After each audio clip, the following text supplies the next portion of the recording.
Hey guys, welcome to Tech Team channel. Hope you guys having a very nice day. In this video, I'm gonna show you how can you split screen on all Android devices.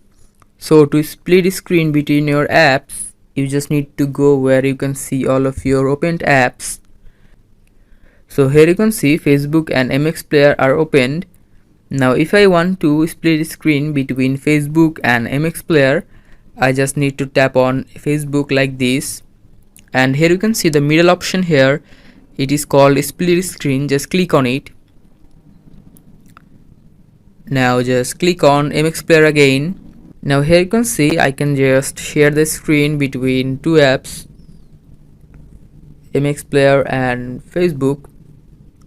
You can choose any of the app you want. You can also rotate your device and use this app, just like turn off rotate and rotate your phone.